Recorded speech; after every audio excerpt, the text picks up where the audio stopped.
Hello friends and welcome to 10 Points Under, the show that you watch when you want to watch one other guy watch two other people play a game in a digital format that was meant for a tabletop.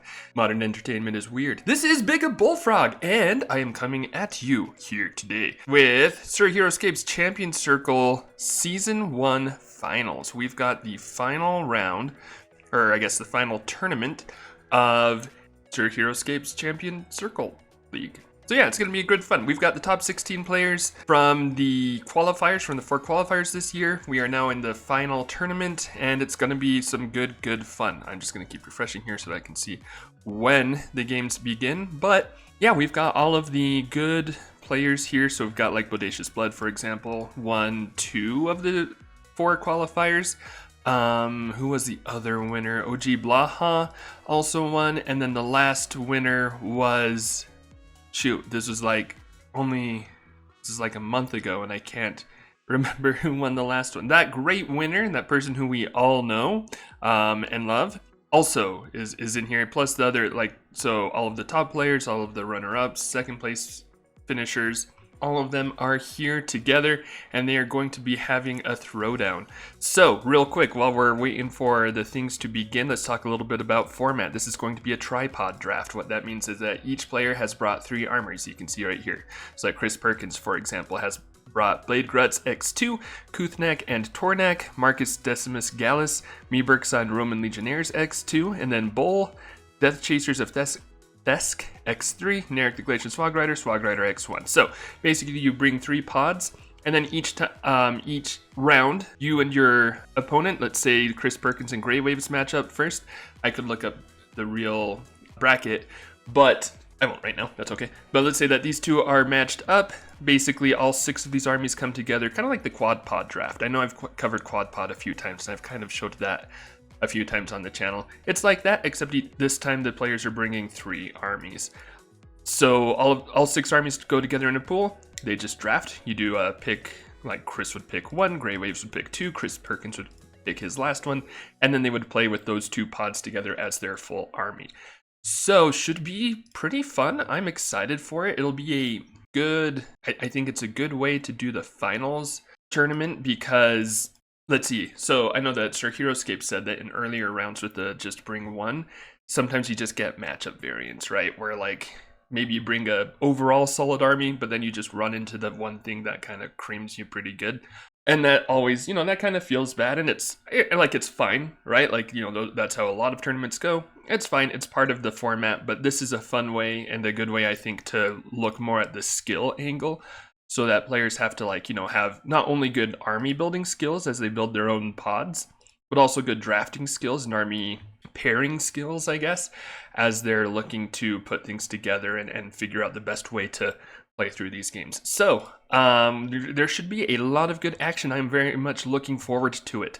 Let's see, anything quite yet? Not quite. I know they're having the players meeting right now, and so they're probably talking about rules and format stuff, like just clearing up any last minute questions or anything like that. So we'll have this starting here in a moment. Let's see, while we're waiting, let's go ahead and take a look at some armies then and look at our players as well. So, players real quick. So we got Chris Perkins, we got Grey Waves, Ryguy266, who will also be streaming this. If you haven't watched that already, make sure you check that out. Link in the description below. Sheep, Sir Heroscape, also streaming. Check out his stuff as well. You probably already have, I would imagine. Agent Ward, Ogbaha, Knight of Light, Moon Knight, Cleon, Pouncing Wolves, Evantage, Dysel, also streaming. Baron-Scapius, Foodzing, BodaciousBlood. There's also a bracket for this that they've made for the tournament that people have filled out beforehand. I actually did not do that. I should have done that. Yeah, that's just a big goofy goof on my part, basically. I kind of meant to, and then I just never really got around to it. But, so I can even say that, like, for the matchups, BodaciousBlood and Foodzing will be playing round 1. We'll probably be catching that game. Agent Ward and Ogbaha up here playing each other. Moon Knight and Knight of Light playing each other as well. Ooh, are these all kind of paired together, I wonder? Maybe, let's see, Ryguy and Grey Waves.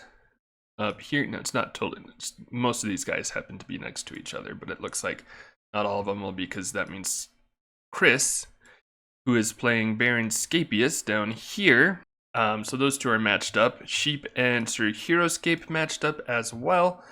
Pouncing Wolves and Dysel going at it, and then, or sorry, Eventage and Dysel, I apologize, and Pouncing Wolves and Cleon. So Chris is the only one who's not next to his buddy. That's a sad day. Sorry, Chris, and sorry, Baron Scapius. That's just rough. I know that Chris has been one of the favorites to take it all home today, as I was checking out some of the brackets earlier.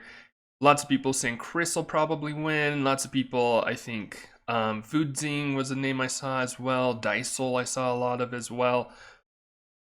We'll see how it goes through though. Let's see if anything new quite yet. Not quite yet. Let's see, for armies, any interesting armies that are worth checking out? I mean, they're all worth checking out for sure. One interesting thing about this tripod format as opposed to quadpod is I know that in quadpod a lot of the time there's a lot more cross synergy. But as I'm looking at this, there's not that much cross synergy going on.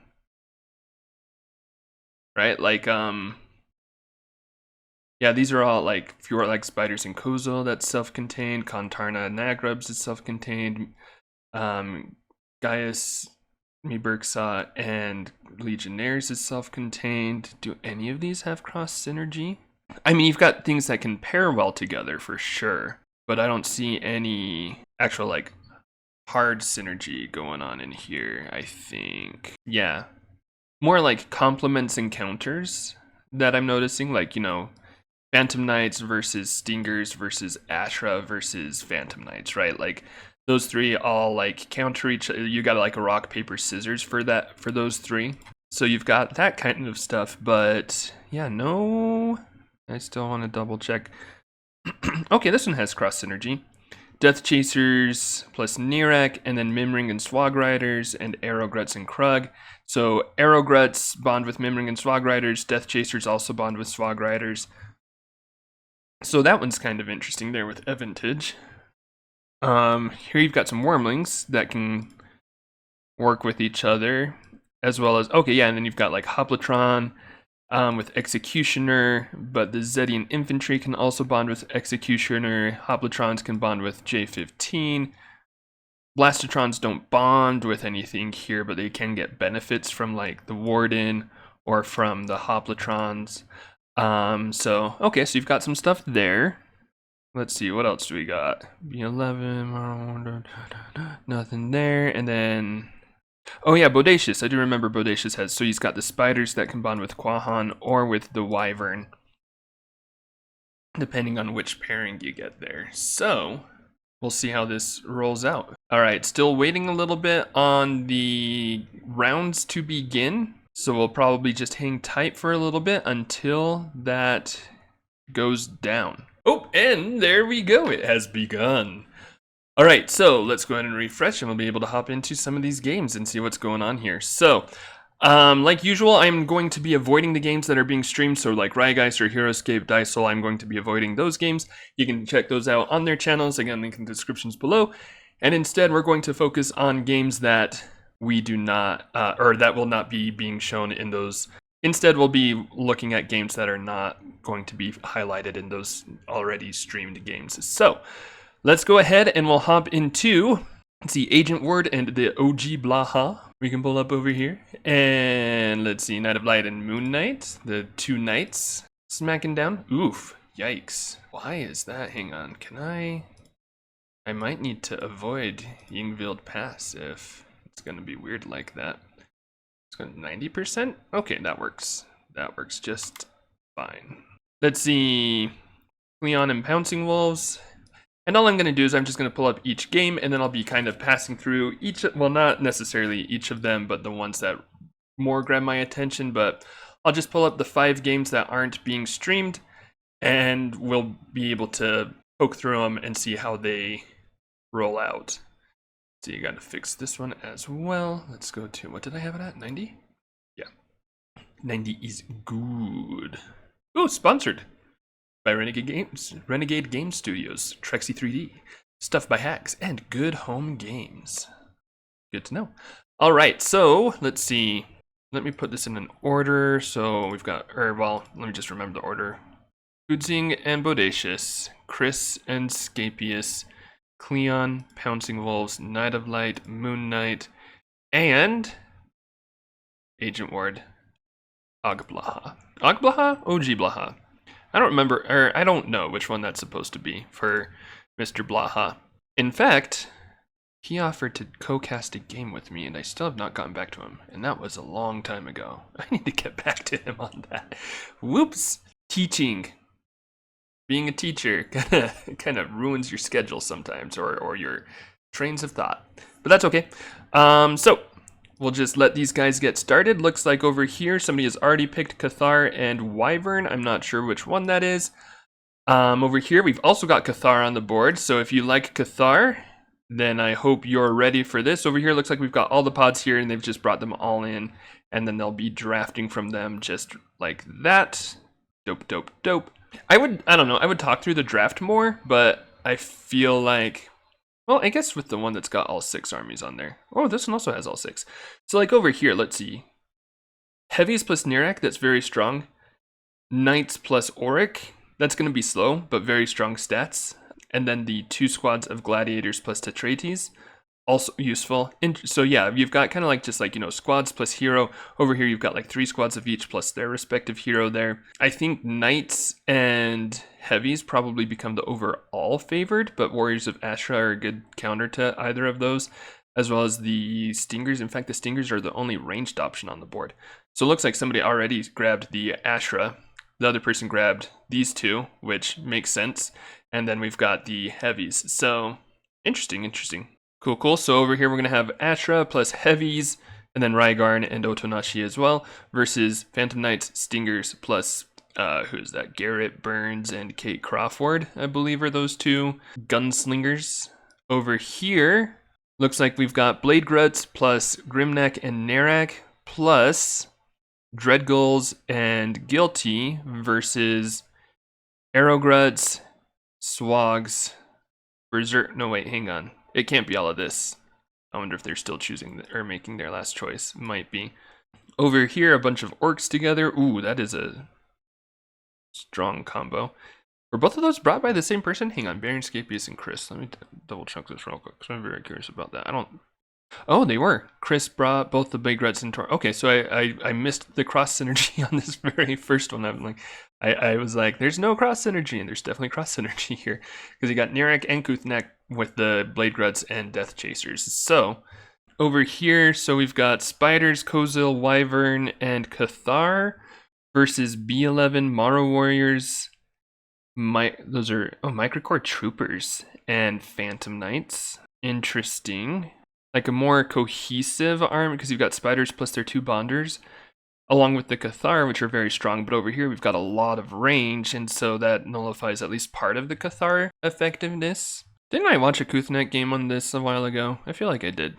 Yeah, I'm pretty sure I remember watching a Kuthnek game on this with Blade Gruts and him sending in like cruise missiles. In fact, I think that might have even been a Sir Heroscape game, if I remember correctly. Pouncing Wolves and Cleon getting close to beginning.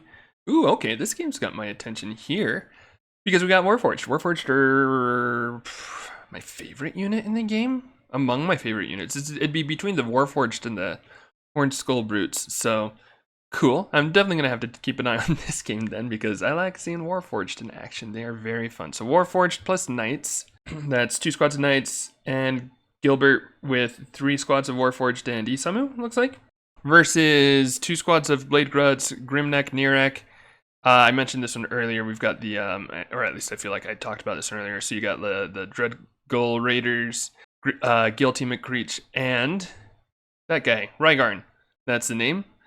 So this should be a very fun game. I mean, they'll all be very fun games, but I'm gonna have to keep an eye on that one for sure. Looks like this one's about ready to start. And we've already started over here. All right, so let's go ahead and take a look at what's going on. We've got, we've even got Clayton going on over here. I didn't realize that Clayton was in deployment. Like, I'm sure I saw it earlier, but I didn't like really fully connect. So Clayton is a fun card. I'll put that card in the description below because he's a good one to check out if you're not familiar with him. Basically, he's a cowboy leader. So you've got Guilty, Kate Crawford, and this guy.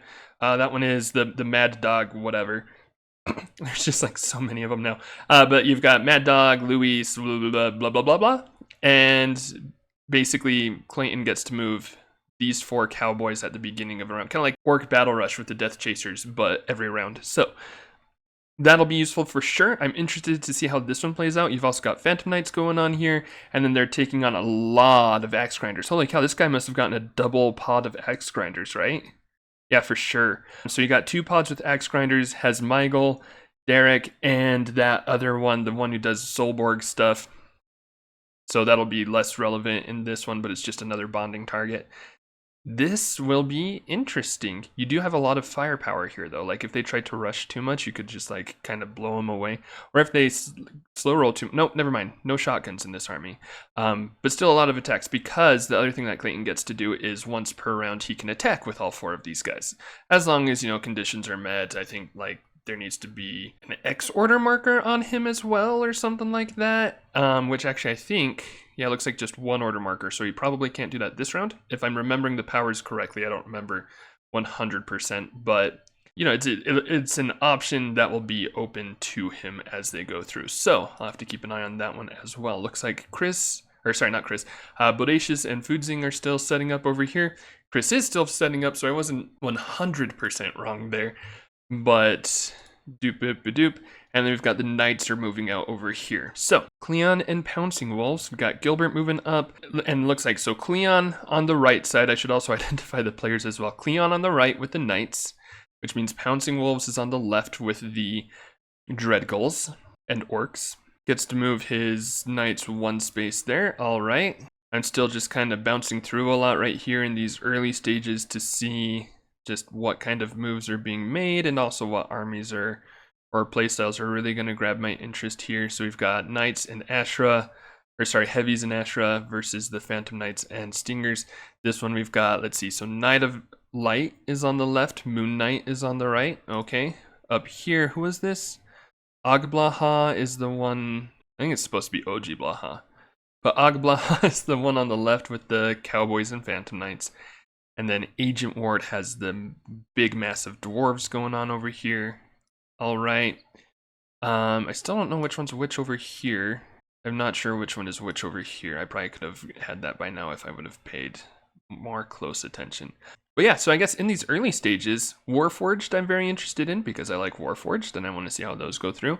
And the Clayton Pierce army I'm also very interested in because I just want to see how that one goes down. So those are probably going to be the ones that I pay the most attention to here in the early games at least. And it looks like, so I think since you've got 4 squads of, like 4? Even 5? Nope, just 4. Okay, so 4 squads of dwarves. You really get to slow roll over here. And it looks like Michael's even going for Valda, which I think is a great choice. 1 shield defense. Then you can have 6 move dwarves, and then you can have like Derek up in the mix too. Like that'll be insane. That's gonna be such a strong army, and that's going to be. I feel like that'll be tough to fight into, but not impossible. Again, you do have a lot of firepower here with the Cowboys, and Cowgirl. Is there a gender neutral word for it? Lawmen? Is Lawwoman a thing? With these figures over here, with this part of the army.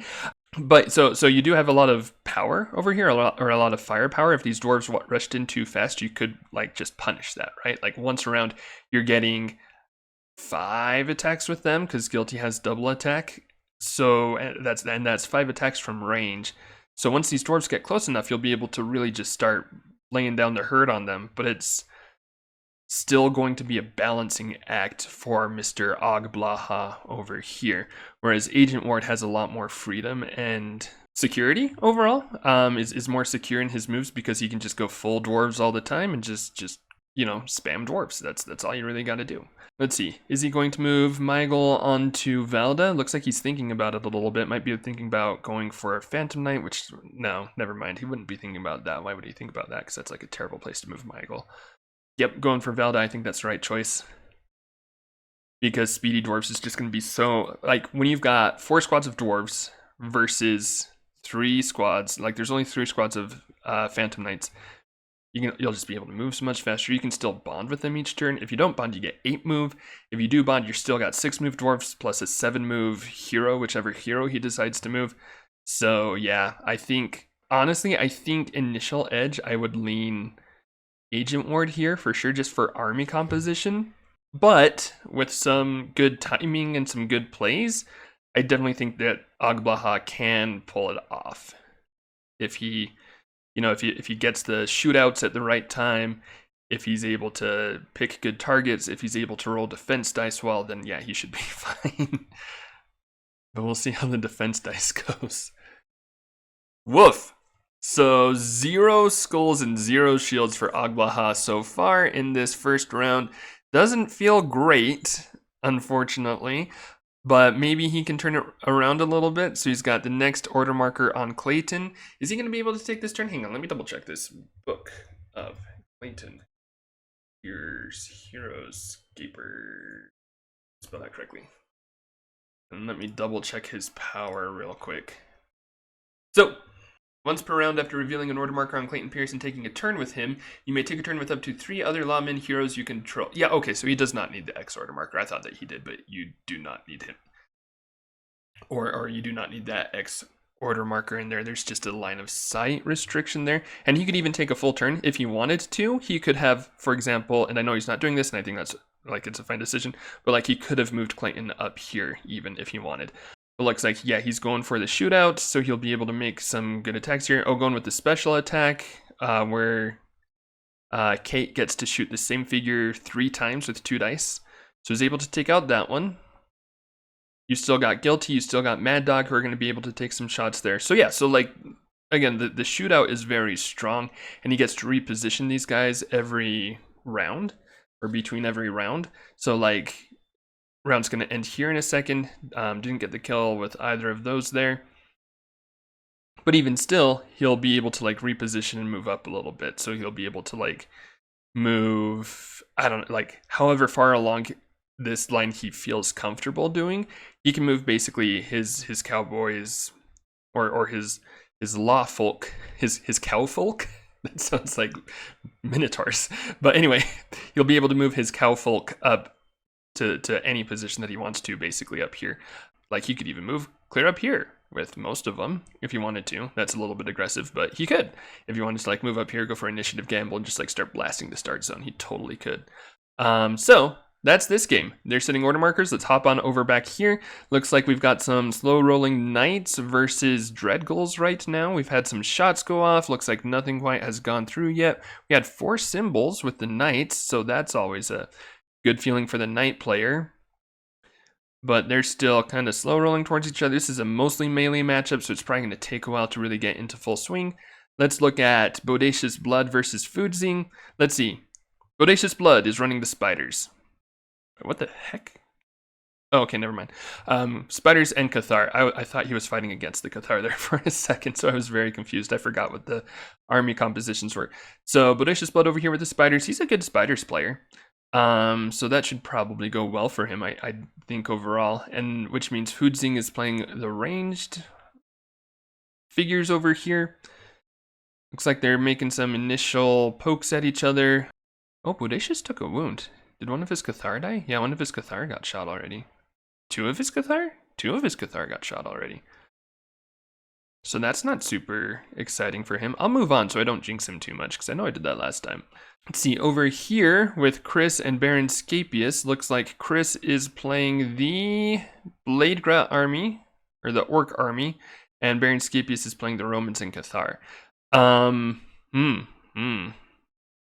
That's a lot of melee going into Cathar, and granted, it's only 2 squads of Cathar, so it feels a little bit better. And if you can get a good boiling blood into them, that's nice too. Or if you can engage with Tornak and then follow up with attacks, that also can work. But yeah, I don't know, that'll be interesting. I definitely feel like that's edge Baron Scapius there then with the army composition, because you've got the Cathar and you've also got the range. But and I could still, it really just depends kind of on how like the Cathar perform, because with only 8 of them, you're not going to get as many total braced spears on average. So it kind of depends on like when those spears happen. But they are 6-move Cathar though, actually, I just realized, because there's both Count Raymond and Marcus there. So interesting. Over here, we've got some YOLO SWAT or some YOLO heavy gruts going on. Interesting. Who's playing that? Who's playing what over here? Heavy gruts being played by Moon Knight. PKs and Stingers being played by Knight of Light. So interesting. They're YOLOing at each other. It's an interesting choice. Why is... Hang on. Who was that? Moon Knight? Why push so hard for this? I guess maybe it's an attempt to try to break up the army. Maybe he's trying to go for like Stinger kills if he thought Stingers were coming out first. But, looks like, I guess I could look at the damage over here too. Looks like there have been 3 Phantom Knights killed, 2 Heavy Gruts now, 1 Stinger killed. So it's a rush, but it looks like it's probably to like disrupt the positioning, disrupt the flow. Maybe I would guess that Moon Knight is putting a high value on being able to not slow their roll, but like I guess kind of make the Stingers and Phantom Knights uncomfortable here. Which I guess makes sense if he's trying to catch Stingers unaware at all. If he's trying to like, I guess, make it so that basically the Stingers don't just like get a bunch of safe high ground that they can just shoot from, because that's going to be hard for his army to crack. So, okay, I mean, yeah, makes sense. Let's go over to, let's see, this one's still rolling a little bit. I want to see what's going on over here with our Cowfolk. So yeah, it looks like the Cowfolk just kind of took a little bit more of a secure position here, and then we're just kind of in the brawl again here. So we had an order marker on Axe Grinders where they killed 1 Phantom Knight, looks like. And then an order marker on Phantom Knights where they killed 1 Axe Grinder. So kind of slow trades going on here. And you know, I think Agent Ward needs to be a little bit slower with his roller here. I don't know, because you don't want the Cowfolk to get just like along this line, right? You want to contest this ground and make it so that they can't just take this ground and basically just win from there. Because these are all heroes, they've all got multiple lives. I mean, like, you know, Guilty's only got 2 life, but still, that's going to be harder to crack than if a bunch of squad figures were up here. So you don't want them to get too cemented in. So I get the need to try to push and try to make sure that they don't take too much ground. But at the same time, I don't know, like there are 4 Axe Grinders up here, and granted, he's got enough move that he can resupply very quickly. But I don't know, I'd love to see even more Axe Grinders here, because it's those numbers that are going to win for you in the long run. No, it's not just being able to take a turn or being able to have the order marker management on your side and that kind of stuff, but just being able to bring up the numbers is very, very nice there. I could be wrong on it, like, you know, I'm totally open to being wrong. If I'm wrong, let me know. But I feel like that's what you need to do there, because there's jungle, you know, grab some jungle, grab some shadow, grab some, you know, level 3 here. As you're just kind of pushing in, you know, only make like a couple attacks per turn and then reinforce with a couple more instead of, I think, and get all the attacks, because then if the shootout happens and all of these forward guys die, then that feels really bad. So let's see if that happens actually, because the first one died, then we had the next attack, killed 1. Guilty's now using his double attack up to here. And that is going to work? Not work? Let's see. Hey, let's see. Okay, so that one did not work. Second attack with 2 skulls though. And that one versus 4 defense, that one does not go through either. So now Kate going for the one in the back. 2 attacks to block there, and they're not blocked. Okay, so yeah, kind of like that, right? Where now there's only 1 dwarf in the mix. You can get another one up in there pretty easily. This one, 1, 2, 3, 4, 5, 6. If you don't bond, you can get it up in there. But yeah, I think slow rolling a bit more and using Derek a whole lot to get 6 attack, as you've got dwarfs in there reliably that you can then get sneak attack off.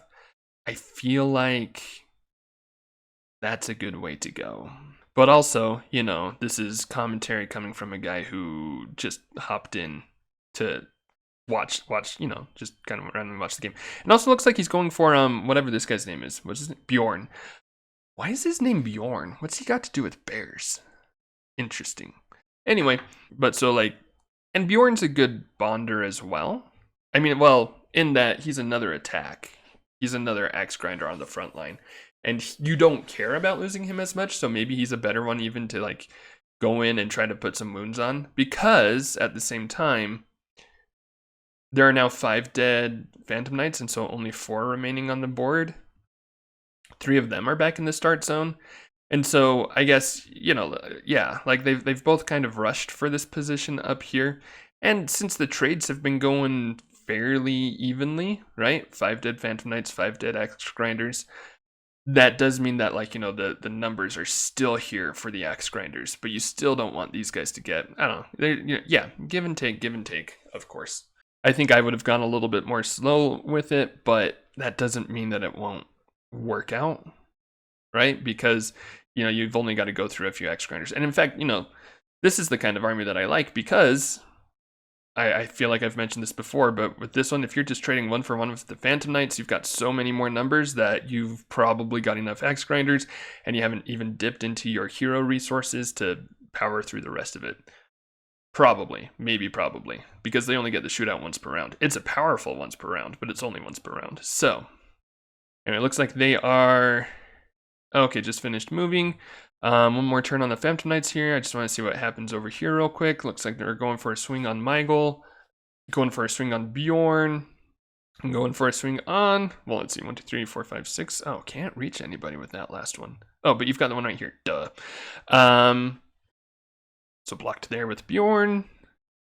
Attacking the next grinder over here. Looks like that one will probably go through. Yep, that one goes through. Dead X grinder over here, and then an attack on Michael for 0 skulls. That feels bad. All right, let's go ahead and hop into some other games real quick then.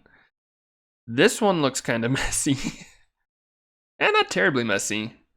It looks like it's been pretty guerrilla warfare over here with like, did that one just retreat? Or was he just thinking about moving it up? You got some troopers up.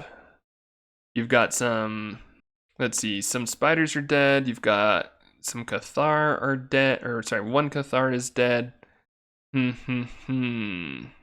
Yeah, looks like I think Fudzing's playing a very safe game here, which I mean it's totally fair, right? Fudzing has quality, Bodacious has quantity. But if Fudzing can play a safe game here and use that quality to just like, you know, pick off figures, pick off spiders, pick off wounds on the wyvern, etc. as he goes through, then that's going to be like, I mean, you know, that's a game for him. So interesting. Over here with Chris and Baronscapius, got some forward Cathar, got some slow rolling here with Chris, right? Chris has the orcs, yep. So I think Chris is probably just getting in position to start sending in cruise missiles with his orcs. And yeah, Baronscapius is spreading out the Cathar so that there's not an accidental hit where, like, you know, you've got 2 or 3 Cathar next to each other. They all miss their spears and they all get killed by whatever that power is called. What's it called? Boiling Blood. Over here, so it looks like Knight of Light was able to push back Moon Knight. Is taking some ground up here, has the Phantom Knights in better positions. The Orcs have been pushed back for the moment, and in fact they are down to 3 heavies plus Nirak. Nirak only has 1 wound, but so yeah, that's the state right now. All right, over here, still got some slow rolling going on. I mean, makes sense, right? It's the Champions League, or it's the finals tournament. So people playing safe, making sure that they know what's going on here, and also, you know, melee versus melee too. But the knights are all in good positions; they're ready to go. Guilty's been hanging back, taking pot shots, but it looks like has there really only been 1 death so far? 1, 2, 3, 4. But wait, 1, 2, 3, 4, 5, 6. Yeah, all the dread ghouls are there. 3, 4, 5, 6, 7. One knight is dead. I don't see any wounds. So, interesting. Pretty slow game. This one's happening a lot faster over here. So let's see. Oh, we just missed a shootout, I think, right? That was on Clayton? Must have been on Clayton because that's way too many attacks. So, yeah, so let's see. The Cowfolk moved up between rounds. We're able to get some shots off, and it looks like they killed Bjorn. And at least, I don't remember how many axe grinders were already dead, but at least one, probably two axe grinders. There was definitely one here on the glyph there, so that one was taken out. I feel like there was one. No, because the other ones had just been pushed off. All right, and here comes Derek into the mix. So now that the shootout is done for the round, Agent Ward can more safely move into position with his dwarves because he doesn't have to worry about that shootout happening. And there are 1, 2, 3 Phantom Knights. One of them is not in a great position. The other one can like get reinforcements, but like if he's moving these dwarves, he can push this position pretty well over here. So it'll depend on how well these attacks into the heroes go. You know, assuming that he's trying to kill the heroes and that that's his priority, which it looks like it definitely is. Yeah, it looks like he's definitely using this, or is going to be using the rest of this round, and the fact that shootout isn't going to happen again this round to be able to put some wounds on the heroes while he can. Some of these heroes are beefy though. Clayton's got 6 life, Mad Dog's got 5 life, Kate's got 4, so she's a little bit weaker. Guilty is very fragile, but he's also the most protected. Agblah has done a good job of just like the positioning, putting Mad Dog in the middle because he gets, let's see, he's got, what's it called? He can attack twice if he's engaged with his first attack. You know, you've got Kate on a single piece of ground here. Clayton is also stronger in melee. He gets, I think it's called like Brawler or something like that. So he gets extra dice when he's attacking and defending melee. Guilty, the fragile one, is in the back. So yeah, he's doing good position there. And it looks like, let's see, yeah, that was 0 wounds. At least on the heroes, he was able to kill the Phantom Knight. But so yeah, not an ideal set of attacks there. Then Agblaha gets to attack back with the Phantom Knights. Yeah, gets a kill there. One skull gets a kill here. We're going to attack up 3v4 here. Will that go through? That does go through. So, oof, woof. Yeah, and again, like, you know, easier said than done, but if he'd like slow rolled a bit more, then he could reinforce more, because like now it looks like he's not going to get any attacks off next, at least not with figures who aren't Derek, because even this one, 1, 2, 3, 4, 5, 6 can't quite reach any of these guys. 1, 2, 3, 4, 5. Yeah, definitely no 1, 2, 3, 4, 5. Yeah, no one's gonna reach that. So moving up, going for the Phantom Knight, I think that's fair. Those are the dangerous ones, and now they're down to 2 Phantom Knights left. So there's that at least. But will the Axe Grinders be able to push through enough? That's the question now. Which he can set up here and then make an attack, but because the next order marker's on the Phantom Knights, almost definitely. Unless Agblaha goes for something sneaky. Did he go for? No, definitely on Phantoms. So, yeah, just kind of getting into positions to make the push next turn. And if he can get an initiative switch off of that too, then things can look really, really good for Agent Ward. But it is kind of risky, because if he makes a push and loses the initiative and then gets shootout, or has shootout happen again, then that's very much less than ideal. So let's see. Attack on the dwarf goes through, so a dead dwarf over here again. Let's see. That is 1, 2, 3, 4, 5 dwarves remain. Yeah, only 5 dwarves remaining. Which, having what was it, 16 dwarves is awesome. Only having 3 defense on the dwarves, that kind of stinks in some ways because that does mean they're pretty fragile. But Derek successfully hides in the shadows there, so that is nice. Is he going to go for the Phantom Knight? Probably, right? Tries to open that up to get a dwarf in there. So he can... Basically right now, the play is kill the Phantom Knight, worked. Get a dwarf in there, win initiative next, or make an attack, put some wounds on Mad Dog next turn, or next round, win initiative, sneak attack, finish off Mad Dog maybe. In fact, let me pull up Mad Dog's stats real quick since I'm talking about him a good amount. I need to remember specifically what he's rolling here. I believe it's a 2-2 and then becomes a 3-3 in melee. Yeah. So he's got 3 attack, 3 defense when he's melee, and then double assault is the name of the power that I was thinking of, where if his first attack is against an adjacent figure, he can attack once more, even if he is no longer engaged. So yeah, so moving a dwarf next to Kate, moving a dwarf next to that guy, Mad Dog, Louis Mad Dog Malone. And then going for the Phantom Knight as well. Misses the Phantom Knight. Going for Mad Dog here, so that'll be a 3v3. That could do some wounds there. Nope, blocked. 3v3 here as well, because Kate is also a 2-2. Also blocked. Man, those axe grinder attacks just are not going through. Derek, I think, has killed a Phantom Knight each turn, but the axe grinders just aren't quite pulling that off. But the order marker is going to be on the Phantom Knight, right? That wasn't the last turn, was it? Oh, that was the last turn already. Okay, that's right. I was talking about that. So now he needs to win initiative.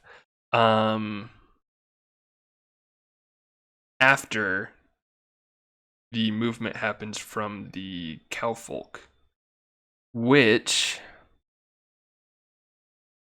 I don't know. I'm sure he's going to take a second to think about where he's going to put them, so I'm going to check out the other games real quick. Looks like Bodacious is slowly crawling across the board here. Yeah, he really needs to push in and put some pressure on these guys. This Foodzing right now is like totally fine just staying in the start zone, using the Microcore Troopers to take the first attacks, get whatever value he can, which he has gotten a good amount of value. I mean, like, it's only 5 dead spiders and 1 dead Cathar, but also for the Microcore Troopers, it's not bad. Not bad at all. Up here, looks like a couple of Cathar have been killed. You've got Tornak moving up into the midst of the action. Chris just making a nice, slow, steady push across the board here. All right.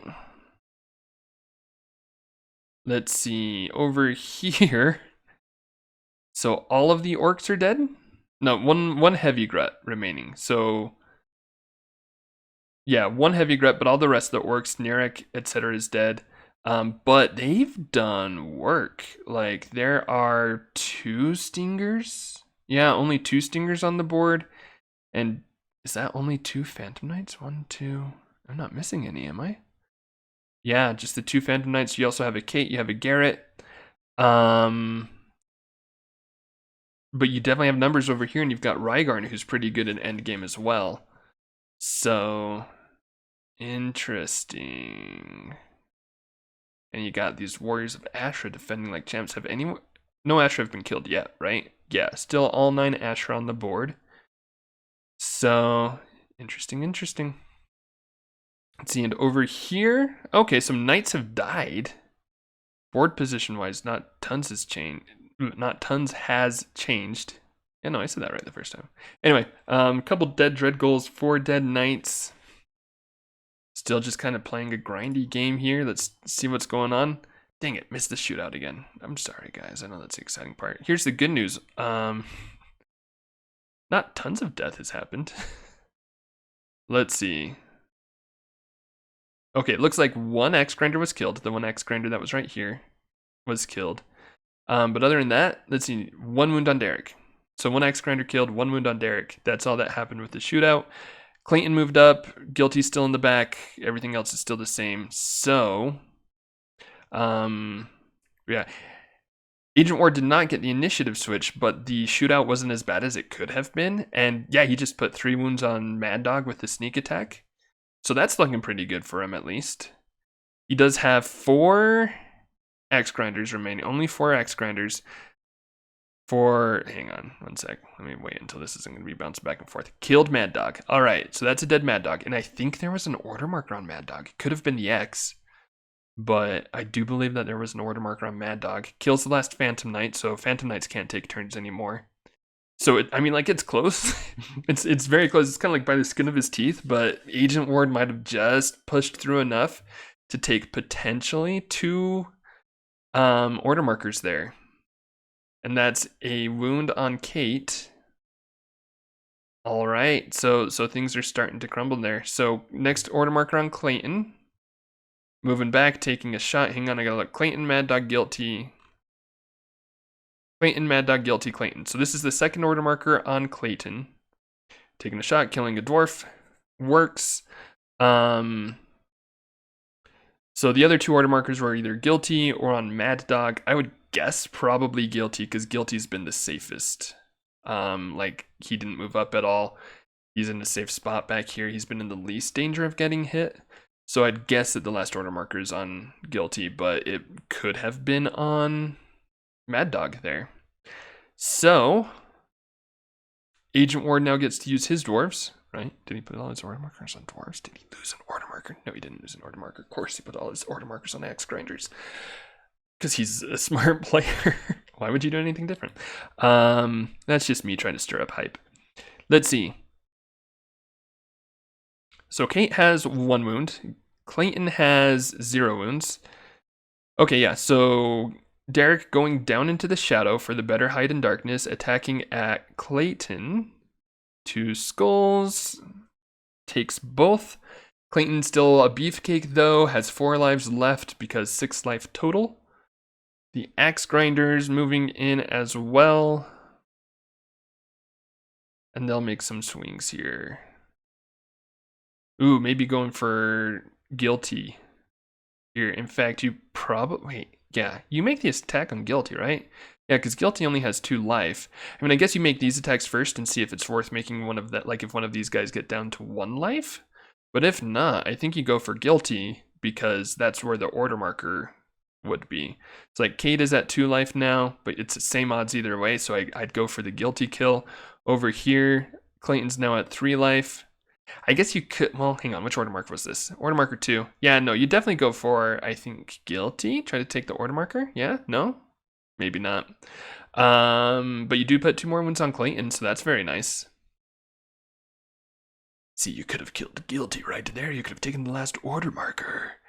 But, it is kind of splitting hairs. Now he's probably going to have a dead axe grinder here, right? Because that's 3 skulls. 3 skulls is probably going to do that. Yep, gets that kill. Guilty gets to attack 1 more time. Might get another kill on another axe grinder, right? Yeah, because you do the 3v4 there.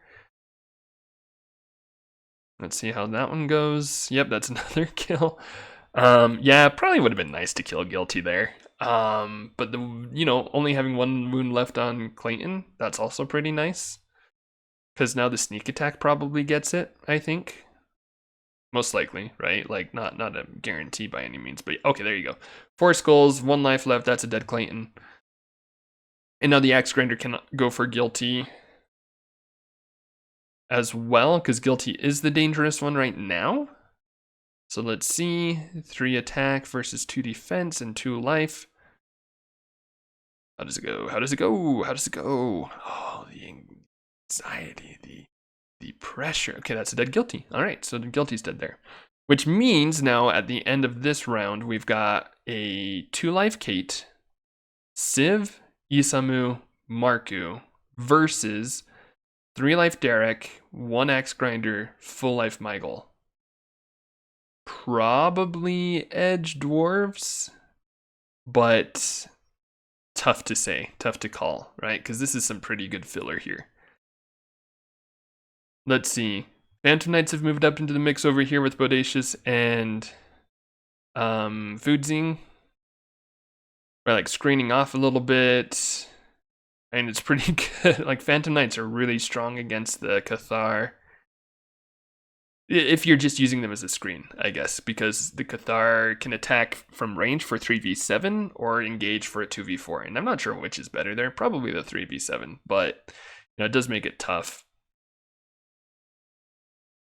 Let's see, over here.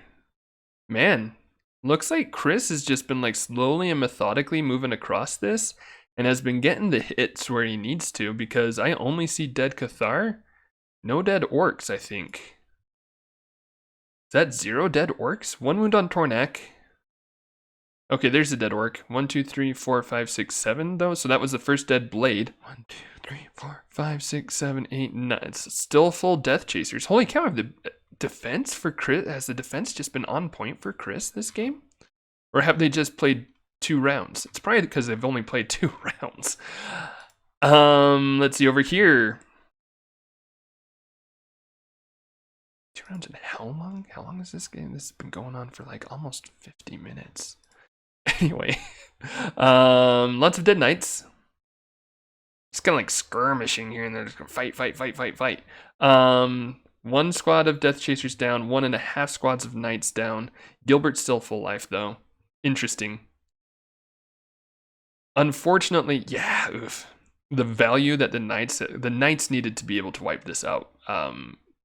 Like not easily, but they needed to wipe this out with few casualties, because the Warforged are going to suck against Grimneck. Like, they are going to be struggle bus city against Grimneck, because he can just chomp through them. They can't switch with him. They'll be able to take apart the blades easily enough, but it's going to be struggle bus versus Grimneck here. So I am worried for... Who's running that one? I'm worried for Cleon in that case, because Pouncing Wolves kind of has the matchup there. All right, up here. So Kate made some attacks, put 2 wounds on Derek. Nice. Very well done. Civ moved up for the final wound there and missed it. Although here comes the next one. Michael took Wannock to force some wounds as well. Axe Grinder and moved back. Derek is now dead. Yikes. Interesting. Hang on. That was kind of a fast round there. It's a very fast round. 3 for Wannock. Wannock goes on to Marku, naturally. So that was all on Michael. I guess he didn't believe that Derek would survive and be able to get attacks in. But yeah, order marker 1 was on Axe Grinders, where he blocked off over here. Didn't even take an attack with the Axe Grinder. Blocked off to protect Michael, I guess? Maybe to force the action to come to him so that Michael isn't trying to chase people down? But that doesn't, I don't know. This kind of seems like an odd choice to me. Although I guess, let's see, order marker 1 on Axe Grinders, so he made that first attack with Derek. So at least got that in, but only got 1 attack that round. Dang. Right, anyway, so order marker 1 here on Axe Grinders again. Michael moves in, but his attack is blocked by Civ. The Axe Grinder is going to do what, I wonder? We've got 1 order marker on Civ, 1 on Kate, 1 on Isamu, 1 on Civ. So Marku's not doing anything, so you don't need to worry about Marku swooping in and taking the Axe Grinder off of Wannock if you were worried about that, but...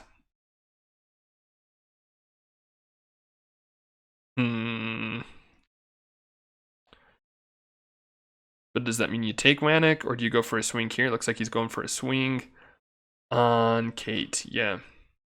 So making a 3v3. 2 skulls could work if she blinks. Does not blink. Check her stats real quick. Too many defense dice. It's too many defense dice. Dang it, Kate. She's running away. Not running away. Sorry. She's leaving her perch and going for the attacks on Michael though, because she does need to put the wounds on Michael. Like, you know, if it comes down to Axe Grinder versus any of these guys, Axe Grinder probably loses. So she does need to kill Michael when she's able to. And getting the 3 attacks on Michael is nice too because of the 1 shield defense. But only 1 wound there. but they did get 1 wound, so that's kind of nice. Michael going for Civ. Civ is a worry point because Civ can bypass the 1 shield defense with the quick stab. But Civ blocks again. Order marker 2 on Civ, going for Michael. Gets 2 skulls with the special attacks. That means 2 wounds on Michael. Ouchie.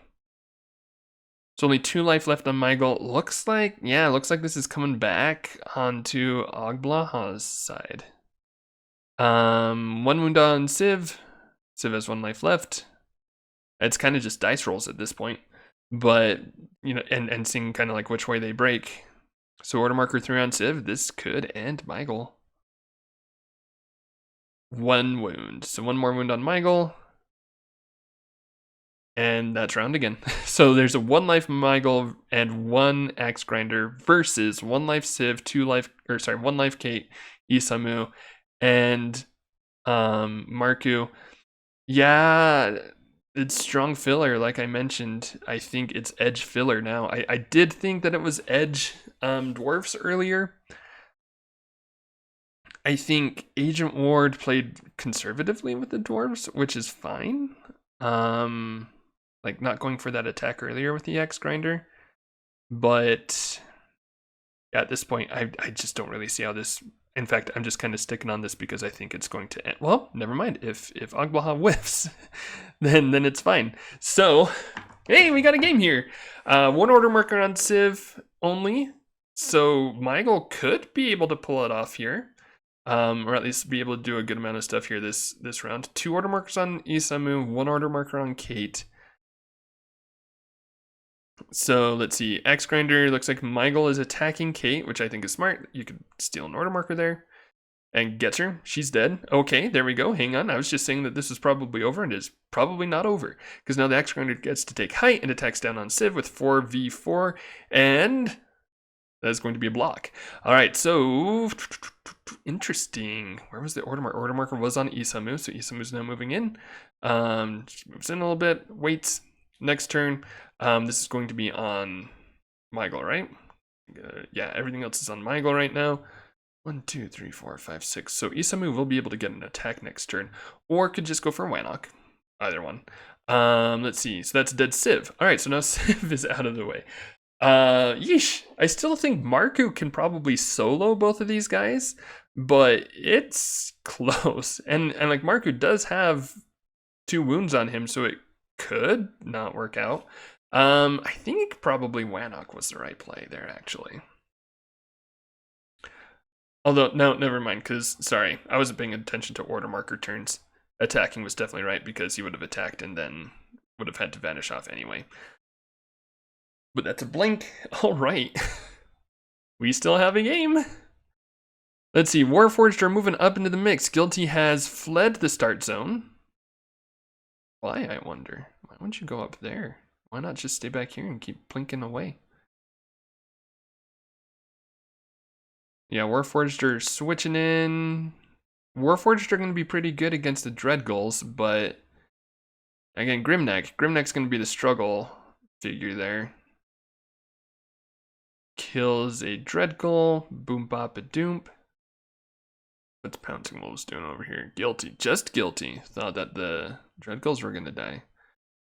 So does Guilty... Maybe Guilty was going for like height earlier to try to pick off some Warforged and try to break through the tough. Maybe. 2, 3, 4, 5.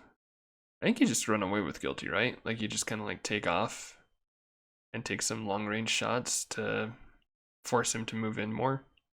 Yeah, even if it's not very likely to break through like Warforged or Knight defense, you're probably just doing that. Anyway, coming back over here real quick. Looks like Michael got the first attack, but Isamu vanished. Axe Grinder takes height because it couldn't reach Isamu.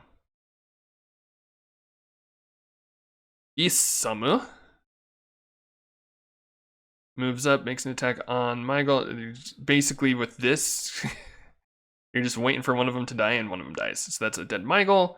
The other order markers were on Michael, so now that is a free round for Oglaha, who gets to go for the Axe Grinder. Yep, gets to make that attack. Doesn't go through. And then I think here with your last turn, you just take Wannock, right? Take Wannock for the win. Oh, it's on Marku. And he rolled a 16, so he's safe. No Eternal Hatred. Yep, takes Wannock. Just needs to not roll a 1. And Ogblaha wins. There you go, winner Ogblaha. Good game. I had fun watching that one. So Ogblaha was able to take it in the end there.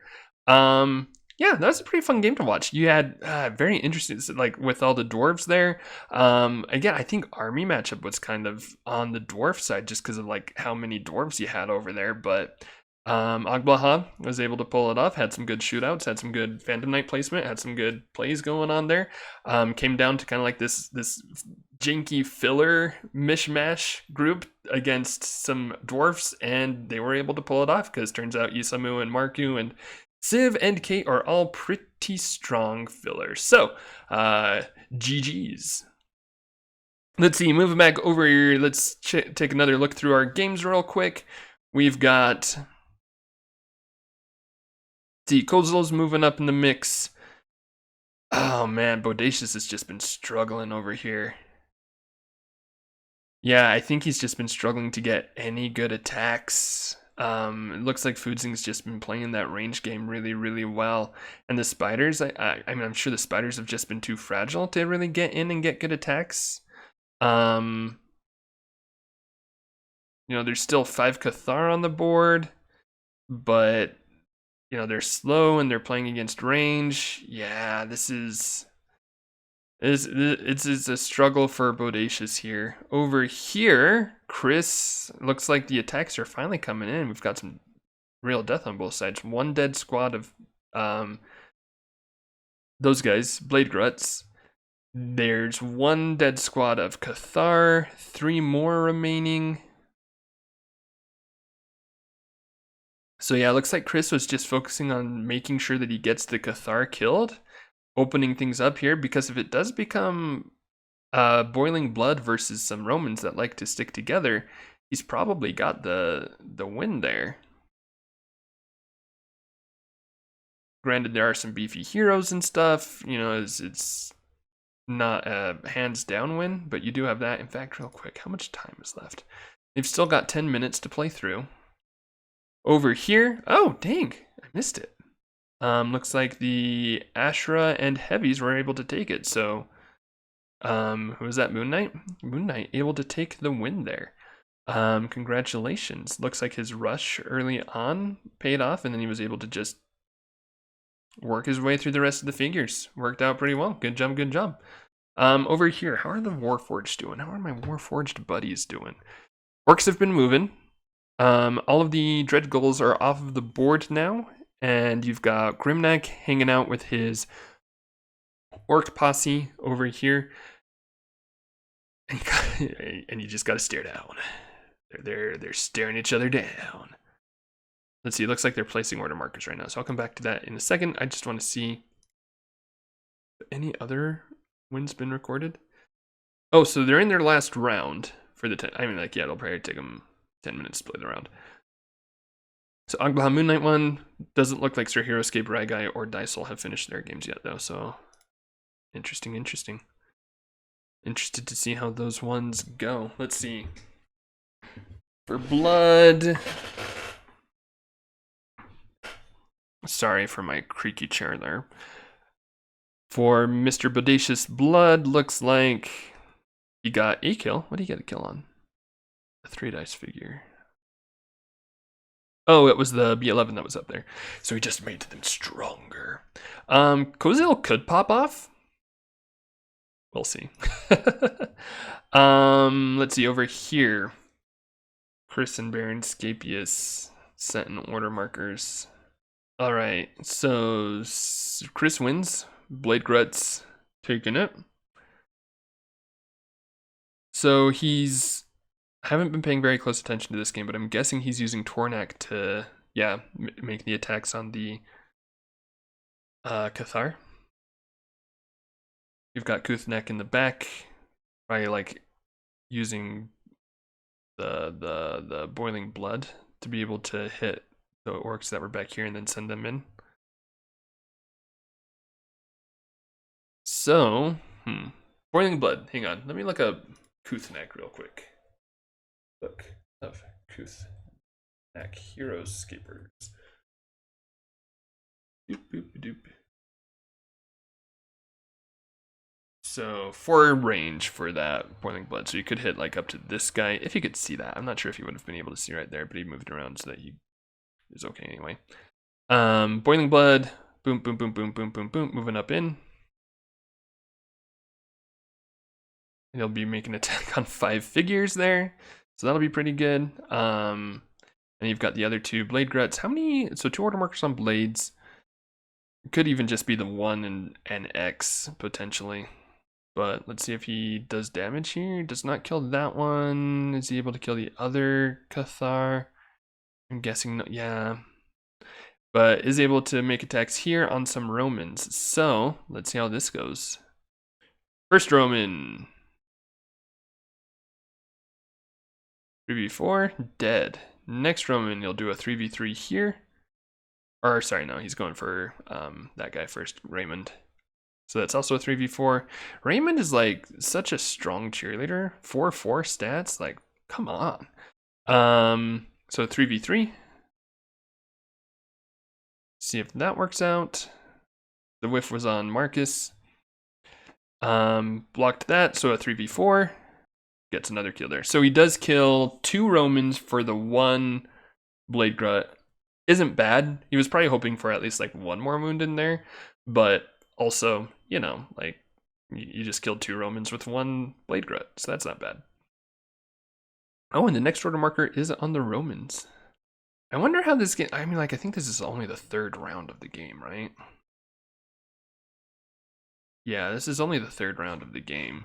I do kind of wonder how the play versus the Cathar Spearman was going, because it looks like, again, Chris, unsurprisingly, being very methodical and careful as he goes through and make sure that he's able to take down each Cathar easily. I mean, this is a tough map for it too, right? Because the Cathar, I know Baron Scapius was trying to spread them out too, and I saw earlier that he had them on some good spots, including lava. I don't know if he was taking them off of lava at the end of each round or what there, but I'm sure that wasn't making it easy for him to play the defensive game throughout it. Romans, he's probably trying to decide what to do with Me Berksaw, would be my guess, because he doesn't want to move up Me Berksaw where Tornak can pounce on him. But I'm sure he also wants to get a shot off if he can, or potentially even just move Marcus into a place. I mean, like, this is also going to be a very positioning focused match anyway, because he wants to deny Boiling Blood. He wants to be able to get attacks, but also be very safe, because I mean, like, he's on the back foot right now. So he's got to be really careful with that. Looks like he's going to move Me Berksaw here, maybe? He just turned it to be placed like here, potentially, or maybe even here. That might not be a bad spot, because then you can plug Romans around him. Maybe, or maybe he's staying back. Yeah, the problem is, like, these Romans are all in the wrong spots for him to be able to move up and take a shot at either Tornak or the Blade Grut. 1, 2, 3, 4, 5, 6. So this is the line that he would need to be at. And yeah, like, so you could be here. That would be the farthest back he could be to make a shot. All right, looks like he's going for it, which means he'll have to put a line of Romans here-ish. Or, well, let's see. I guess it depends on how this shot goes, right? Because if this orc is the last one, it gets 9 move. 1, 2, 3, 4, 5, 6, 7, 8. Okay, so you can still get in there. Why do you roll twice? Huh, I don't know. Anyway, so yeah, making a line of Romans in front. Probably takes these 2 and puts them here as well, would be my guess. So that you can have 4 on all of them. No, dude. Why wouldn't you do that? Wasn't he able to move 2 more? I guess it's on Death Chasers anyway, so he doesn't have to worry about the Blade Grut coming in. Still, I don't know. Yeah, honestly, Kuthnak games are fun, but annoying.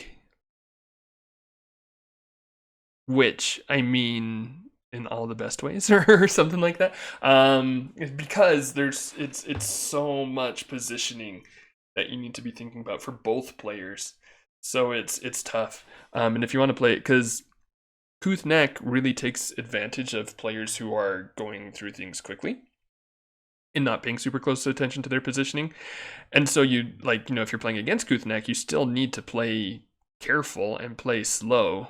And if you're playing Kuthnak, you also then, because of that, need to play careful and play slow. So he speeds things up a lot with the Boiling Blood, but he also slows it down with the positioning because people have to think about it so much. So it's interesting. He's a fun figure. 2 attacks up on the Cathar Spearman, and it's dead! Right? I mean, you know us, right? We just want to see dead Cathar.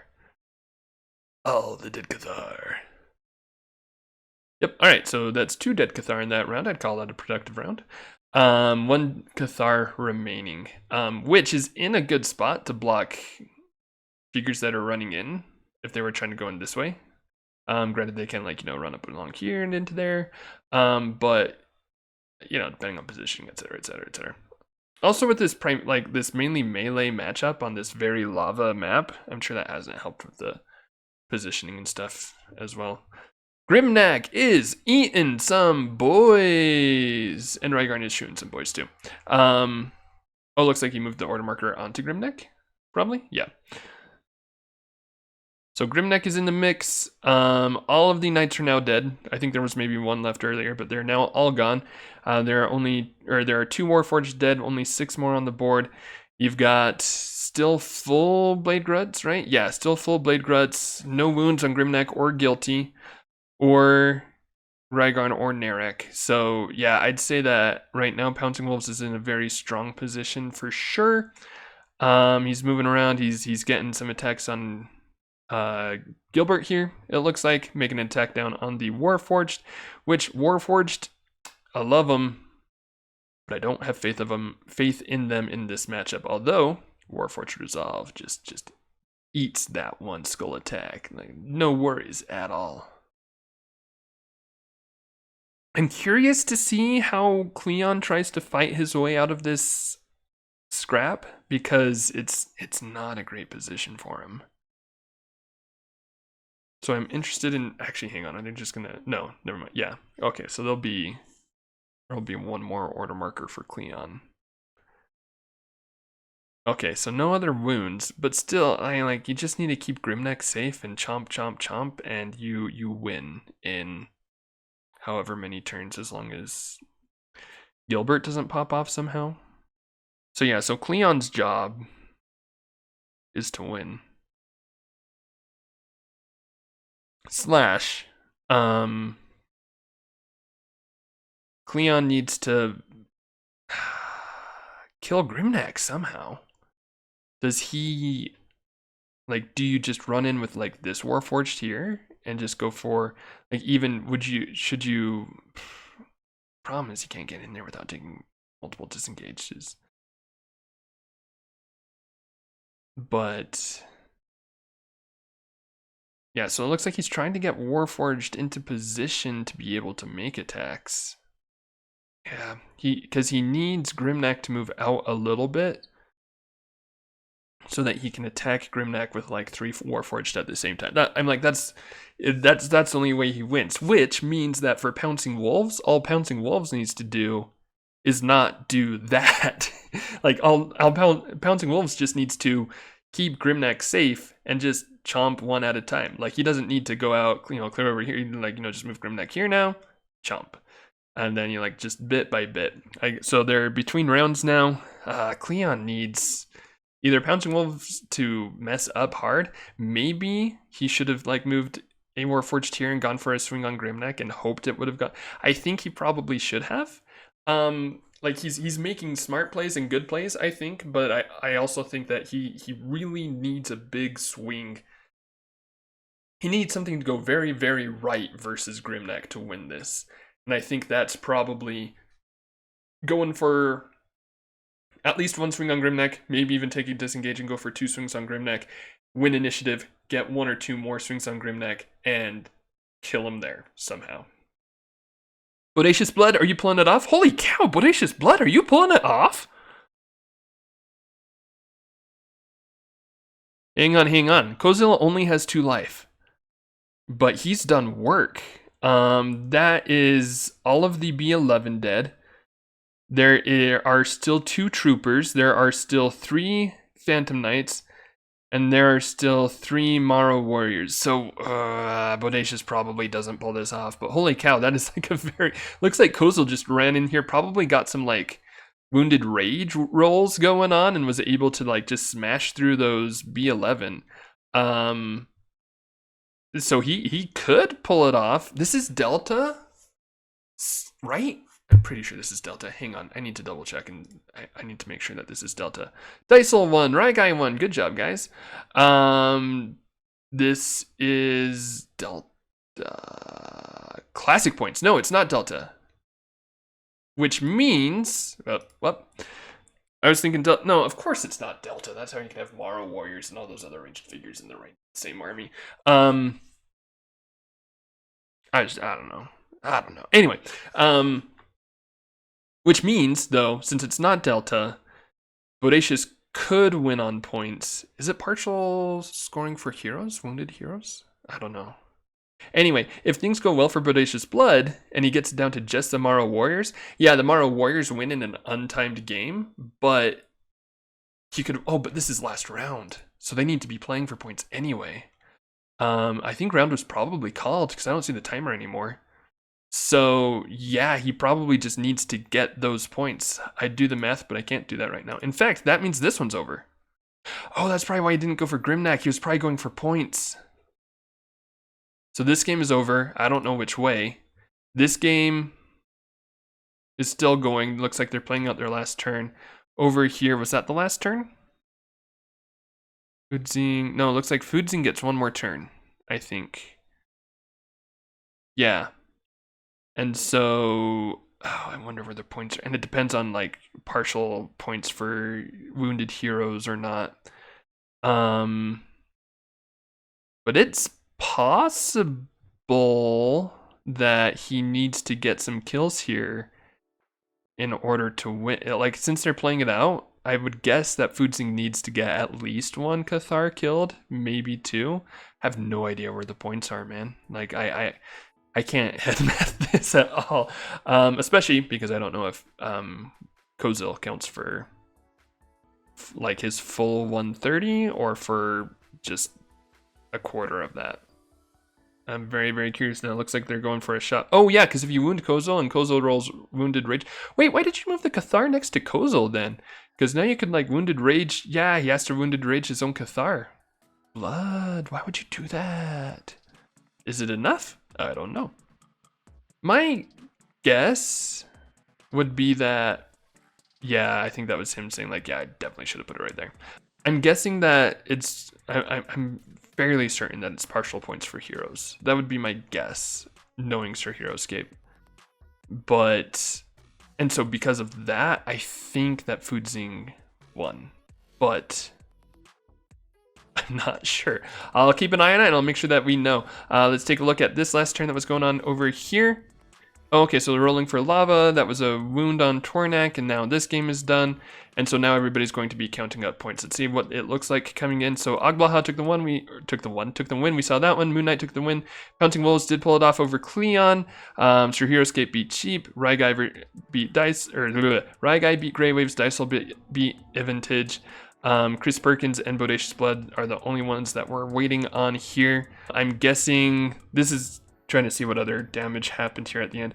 I'm guessing this is a Chris Perkins win. It's possible that the points are there for Baron Scapius.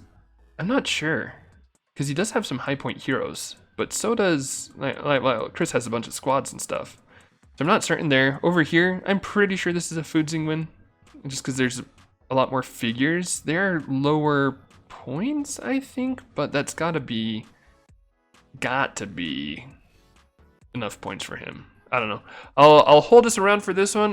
We'll see how the wins come in. I won't leave you guys with a cliffhanger, not knowing what's going on there, but be fine.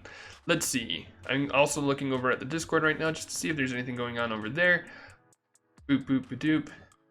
Looks like Dysel got 91% attack dice in her game. Dang, I'll have to check that out later.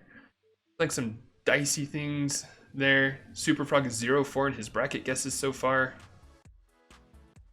Looks like Sir Heroscape got a Mind Shackle in his game. Way to go. That's very fun. I'll have to check that out as well. Okay, they are doing partial points for heroes, which means that I'm sure that BodaciousBlood did in fact lose his game, probably because I had it on stream. Ooh, okay, one of them came in. Scapius did beat Chris Perkins. There was enough there. So I guess Scapius beat Chris Perkins, and then for the other one, Foodzing did take it over BodaciousBlood. So, congratulations winners, congratulations not winners. For now, remember what a wonderful world it is that we live in, and until I see you again, this will be 10 points under and out.